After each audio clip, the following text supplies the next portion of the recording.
Welcome to Tea Time on Plus TV Africa, where we bring you the biggest entertainment stories. My name is Cuba Gooding, and as usual, I'm here with Ifeoluwa Osunkeye and Ifeoluwa Omai. How you doing? Well. Okay, before we get into that, today is our producer's birthday. And her name is Funke Andy. Yeah. She does all the whole background work that you guys get to see, right? And we wish you a very happy birthday. I'm sure you have something to say. And happy birthday, Funke Andy. You've been awesome all through the inception of Tea Time, and we really want to say thank you for keeping it real with us on the show and making us look good all the time. Without you, we'll probably be looking bad all the time. Thank you, Funky. Happy birthday. Happy birthday. All right, moving on. So it appears that some people are being offered huge money to join Illuminati. According to South African gospel artist Dr. Tumi, he was offered 360 million naira to join Illuminati. He also said the Illuminati promised him fame and influence across the globe if he agrees. According to a post he shared on his Instagram, I think on his Facebook page, he wrote, and I quote, "So early today that they tried to recruit me to join an Illuminati society. Got told I have been noticed and would be of value. God promised $1 million a month and great fame and influence across the globe. But we are not the type you can buy with money, won't leave Jesus for fame or fortunes. I'm already bought with the highest price when Christ gave his life for me. And it is God who will cause my name to be great, not a society. Interesting days." End of quote. Okay. You go. I want to hear you both. Why you did? I want to hear you both. Code, so just, yeah, I what mean, do you think? do they go around recruiting people like this now with this kind of money? Because I feel like if this is what they do, then they will probably have so many Illuminati. It's been a long time I heard this name, though, because I know the craze at some point when they tell you Beyonce is Illuminati, Jay-Z is Illuminati, anybody big automatically became Illuminati and all that. And it's been a while. I don't know. I don't know how these things work. I'm not in their clique. You know, man, I don't know.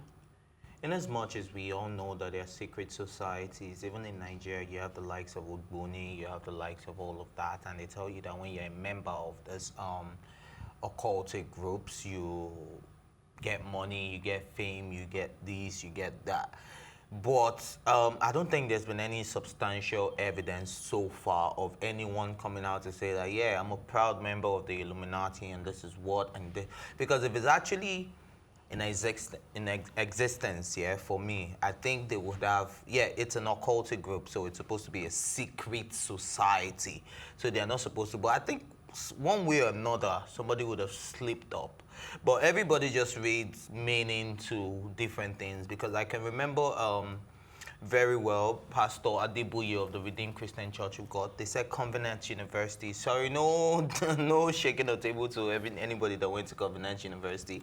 But they said that the aerial view of Covenant University is the Illuminati sign, and it's a triangle with the eye and all of that. So some of these religious people are also in the Illuminati and all of that. But that's a rumor, by the way. But no, it's not a rumor. It's actually there that the aerial view, and if you look at the aerial view of Covenant University, it's just the aesthetics of the architectural work. Do you understand? It is a rumor, so that's what I'm saying. It's a rumor that they are saying it's Illuminati, but it is not a rumor that is actually the shape of what? The school. Do you know how many triangles we can find? No, it's not just. That's what I'm saying. The meaning you are reading to it is a rumor. I don't know if you know the devil sign when they say you're the like 4 triangles together or something that comes like that, like that, like that, like that. So that's the aerial view. And they're saying, okay, it's associated to the devil, it's associated to the Illuminati. I'm not saying this is true, but what I'm saying is that I haven't found anyone who is proud enough to say that, yes, I am a member and I am benefiting from this. Even in as much as we have other secret societies, one way or the other, we always find out about one person that is in that secret society. I think if you find out about a secret society, then it's not a secret society anymore. Exactly. But we're all human, and I believe people slip up all the time. I don't think, in my own opinion, I think Illuminati exists. In my own personal opinion. But I don't know where they are. I don't know how they operate. If you look at the history of Illuminati itself, it's actually a joke. So in the 70s, people created an organization, an era for intelligent people. So the most intelligent people will come together and brainstorm or whatever. But we didn't know who, in the 70s, obviously there was no technology or whatever. We knew about them, but we didn't really know their substance, because like a successful secret organization would be secret, so you don't have any information on them. Then going into the 90s, there was a Playboy magazine writer, I think his name is Kevin, I don't remember his surname now. He started this thing where he found very little research on Illuminati, and there was fake news then. So he used that as a means to attack fake news and sent out a bunch of letters like we have today, saying, we're from the Illuminati, the organization of this and this and this, and we want this and this and this from you. And everybody in the journalism realm of the media picked it up and started going with it. And then he sent from the same source contradicting comments to, and then people started suspecting, how you say that you're this and then you're this, and it became a joke thing. So now, everyone that is going for with Illuminati from the 90s is going off like conspiracy theory 101. We actually don't know anything about the Freemasons. The minute you do, you're a Freemason. And we don't know that. But because there's a lot of religion, and religion tends to be very superstitious, it's built on that. We have never seen heaven, we've never seen hell, we've never seen anyone do anything magical. In quotes. But what we're saying is that it thrives on superstition. Whether or not the superstition is real, it's up for faith to be inserted in there, right? You can't really prove it. So if it went off that, and we began to make all these devilish symbols and create in our heads an Illuminati that we think it is. So you think Illuminati doesn't exist, or you think it's I think the Illuminati that we have doesn't exist. The Illuminati that everybody thinks about, all those videos you see, all the celebrities and all of that stuff, it doesn't exist. But there is an Illuminati. They would definitely, yes. There would definitely be an Illuminati. Let me finish, sorry. There would definitely be cultist organizations. There would definitely be elite era educated organizations. There will all be all those things. But all the people that you see right now that are being said to be Illuminati don't even fit the category of people who are allowed to join Illuminati.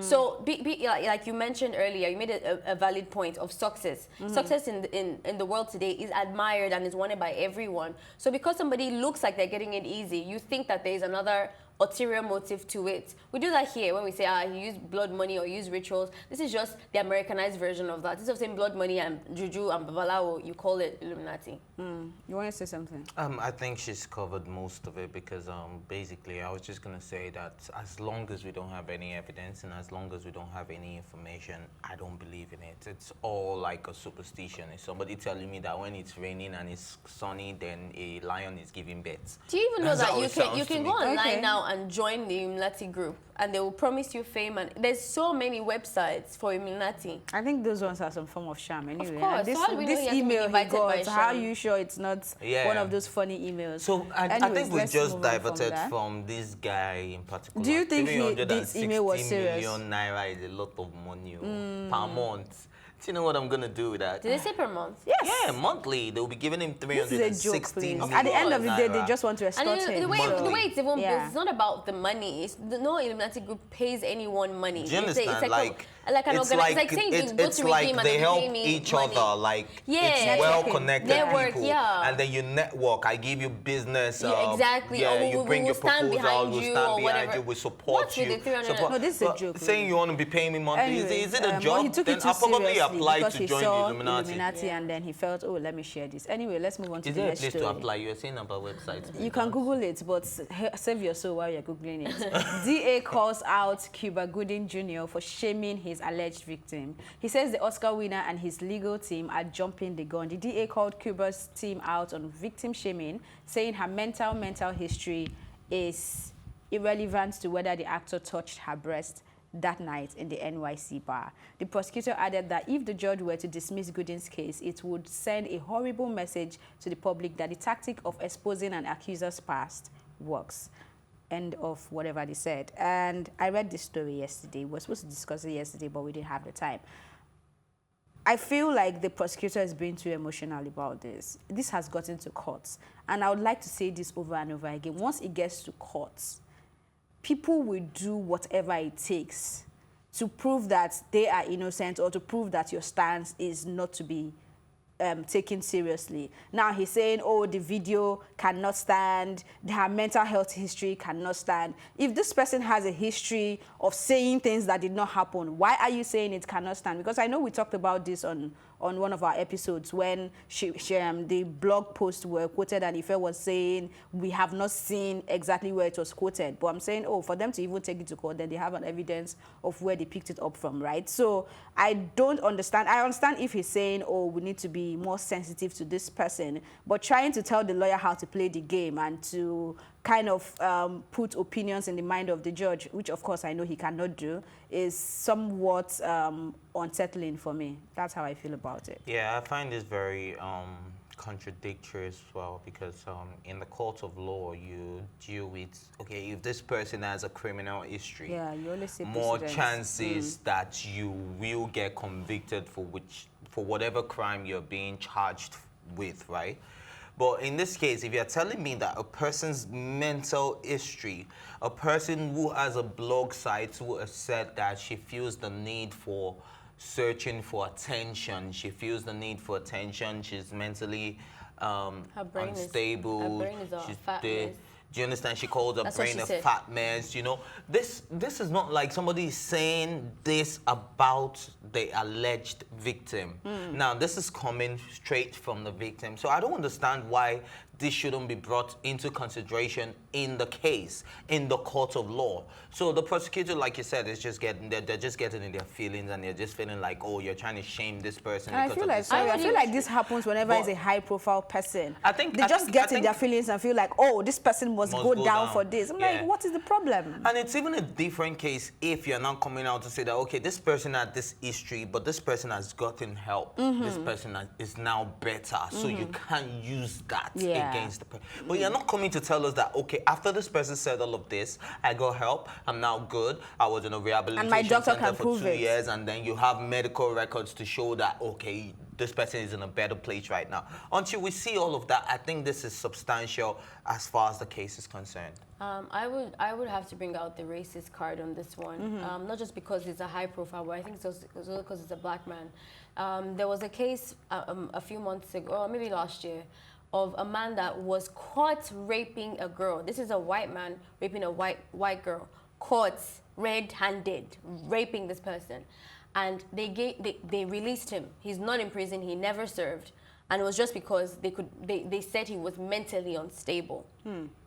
So I don't know why it is now on this man's case that you want to pull the card of we can't be shaming people mentally. Mental illness. You use mental issues to dismiss cases on a regular basis. They do. On a regular basis. So I have to pull the black card. Is it because this man is a black man that you all of a sudden... successful man. Exactly. That you now want to all of a sudden remember that you can shame people. Do you know how much shaming, the actual real shaming he's going to get if you persecute this person for something he hasn't done? The video is showing him hold her hand and kissing it. There's no groping. His wife is right there saying the same thing. You have a witness, you have evidence. And then you have a woman who's seeking attention. In fact, I think I'm a witness myself because I watched the video. And I saw the way she was going all around. You know, and there's a video that even plays them in opposite directions. And then you have the fact that you as a person, I don't know anyone who tweets that on my timeline, ever. I've never seen anyone saying, oh, I need attention, or you have issues, sis. Like, nobody has to shame you. You did that yourself. And now you're bringing someone and there's no evidence, and now you want us to consider your emotions? Like, are you serious?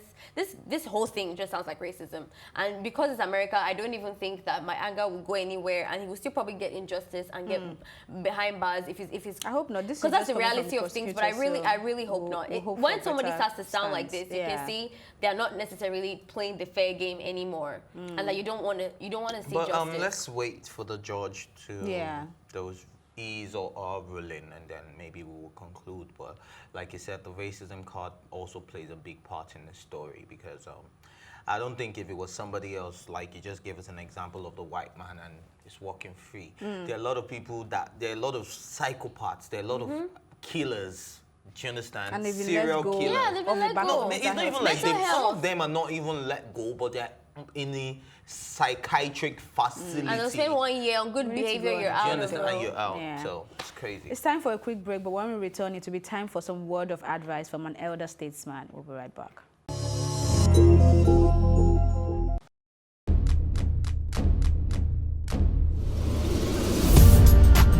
You're watching Plus TV Africa, and this is Tea Time. I loved the energy when I came in here. It was so positive. I was like, I can't live here. My real names are Akbofyokobo, Akborubomemere. I think my father is a comedian because most times when he calls me, he's like, yo, make sure you use condom, you know, them girls out there. So are you telling me I should have shot my shots? Ife, you are my younger brother. Age is nothing but a number. Well, I'm a vampire. I believe in equal rights for women, and I also believe that a man is the head of the house, so we need to draw our limits somewhere. It feels so good. Now can I do my jam now? Yeah, you can.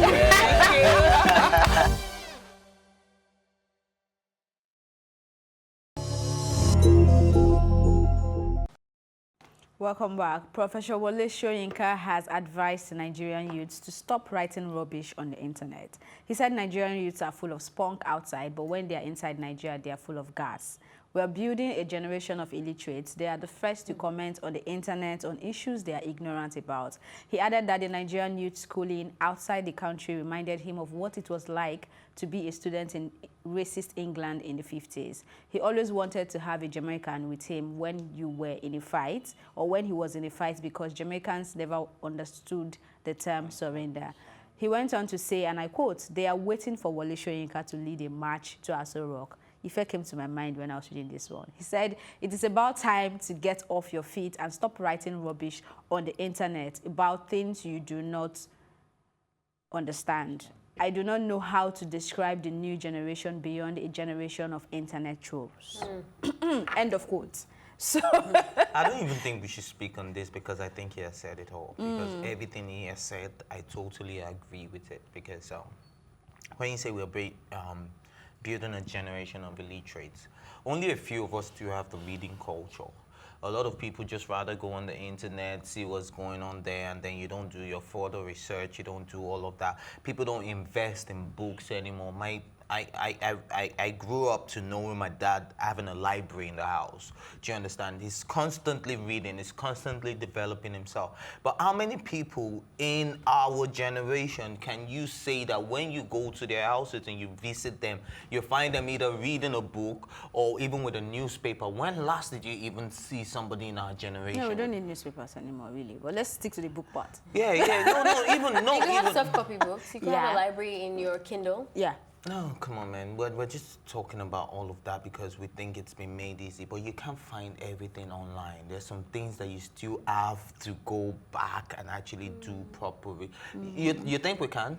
I think all the information you need to educate yourself to fight for Nigeria's freedom of Or even to mediocrity. just educate yourself in You can whatever find- career you you can choose. find I'm not online. even talking about what you can find online. Okay, you can find all of these things online. How many people still go back to read books online apart from going on Instagram? Well, I read all my books or online. I do all my social- research Yeah, I'm online. saying I'm not generalizing this. I'm saying just a few of us, including myself, by all means. I think we will not Still. be able to prove or show like who reads or who doesn't read. But I think when you go to Twitter, you can see that there's a major proportion of people who talk very ignorant. who talk that are uneducated. I for Sorry to one. cut you, it's only on Twitter that you see someone who is very clueless. For example, you're talking about how to create a mug, right? And you know this person is a professional at creating a mug. They've been creating a mug for like 10 years. And then you see someone who is probably like 17, 18, 20, and this is not your line of business. And you're arguing with the professional mug creator and telling the person that, no, it cannot be done. This is how it's supposed to be done. I'm wondering, what is your problem? So I'm also glad that you also said that, okay, I came to your mind when you were writing this because I don't think we need to be told anymore that, look, it is time for us to take power. We're not going to wait for this. They're not old and frail. They can't do these things anymore. Wole Soyinka just told you that they're waiting for me to march to Aso Rock. He did that in his heydays. Now, what is happening to this generation? Everybody, I'm saying it's a scared generation. We're so scared. Nobody I wants... have to disagree with that. I think when I read Wole Soyinka's message. I agreed to a certain degree, but not fully. The reason is because I don't think we have a generation in general that does the hand over the bat system. A lot of people in high places are all old. We don't have people who are mentoring young people hand to hand in anything, majority of the time. The only people I see who do that are the ones that do that for their kids.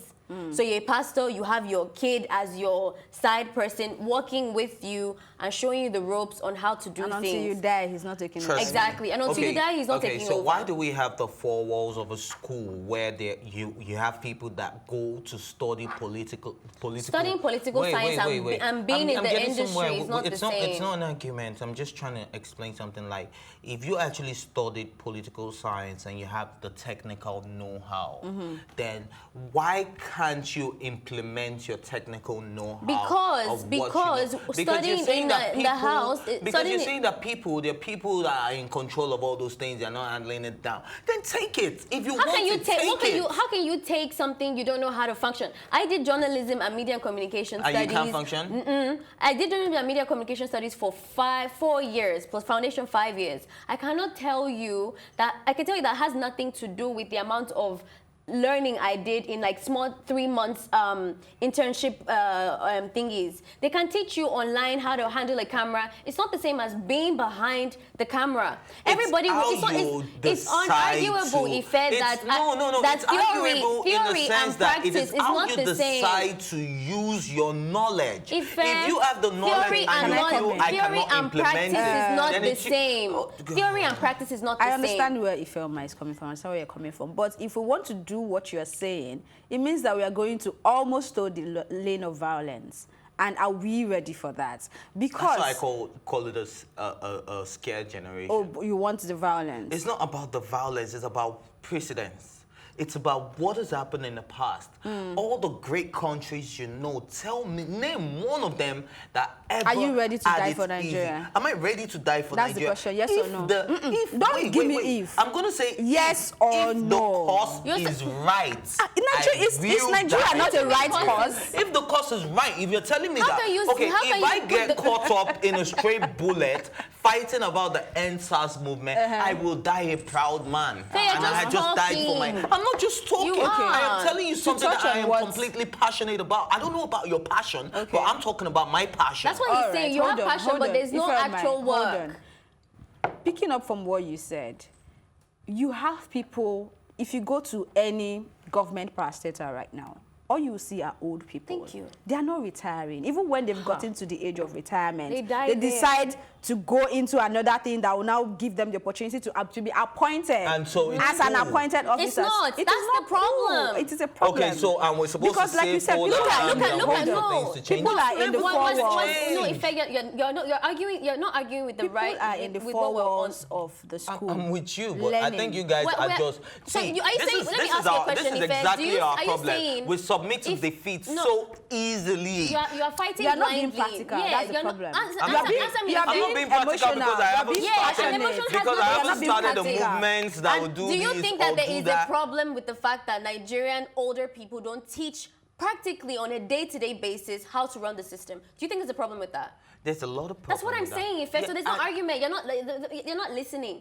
So if you think that there's a problem with that, let's start with that. How do you want to teach me? It's like putting me in a ring, in a four. How many young people are even interested in learning to start with? Everybody wants it easy these days. That's what you assume. That's what you assume. Anyways, I know we do not have a lot of time on this. But I think I saw your tweet. I saw your tweet like last week about something about young people and responsibility and all of that. Then I don't understand why you're contradicting yourself right now. I'm not contradicting myself, and at least I didn't bring that tweet to tea time. But that tweet was saying that there are it's not just the young people. There are so many people who just want to be called managers, CEOs, head of teams and all that, but they are not ready to be responsible. They don't even understand the emotional management or the emotional baggage it comes with in holding that stable. So all they want to be is the leader. They don't understand what it takes to be the leader. And where is the fault coming from? What she's also saying, because people are not still ready to mentor them. And even when they're ready to mentor them, they are still few that are not ready to understand it. the same one saying that anything you need to learn is online. You can get any knowledge you want online. Knowledge and practice is not the same effect. Knowledge and Rihanna practice is not the teases same. fans about upcoming album. I know on this table we've talked about Rihanna not giving us an album. Some people have shaded her and all that. And now it seems she's... I don't know if she was throwing the shade at herself. It seems that way. Or she's really going to give us something this July. I'm not sure. But... I don't know. I think the easiest way to get control of your own narrative is to say your own narrative. And people have really come for her. This has been the longest I remember that Rihanna hasn't brought out any music, even if it's a single, not necessarily an album. And Rihanna's always done that back to back to back with freestyles. And this has been the longest. I'm not even seeing her in the media parties and events and awards and all of that stuff. So everybody's asking, where are you, Rihanna? So I guess she knows that, and I guess she's just trying to make fun of it. It stopped being fun when Pharrell now commented and said they're not ready. So that gives us a glimpse into the fact that something is happening. Or something is cooking. Yeah, and we've never seen Rihanna and Pharrell work together, so that's an interesting. I think they have. Angle. They have. I can't remember now, but they have actually. On albums? Not albums. Oh, okay. On singles. They have. Yeah. So I'm anticipating seeing that. I'm a huge Rihanna fan. I'm just hoping that this cooking gets done very quickly because time is gone. You want to say something? I'm just gonna say, to me, I think this is all like she's just teasing, like they said, it's all tease because she was talking about the lie detector and she started with all lies, me. You know, like she was responding to herself. So all lies, I'm not dropping any album. So whatever speculation you guys have, not now and I'm not ready. And the close source also said that she's a perfectionist until she's 1000% sure that this album is ready.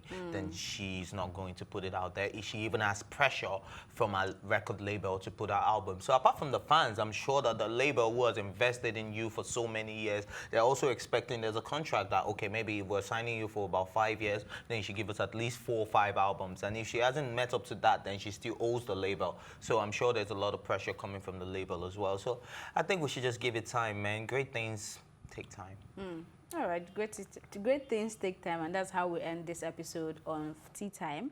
Thank you for watching, and do subscribe to our YouTube channel, Applause TV Africa, to catch up on any episode you might have missed.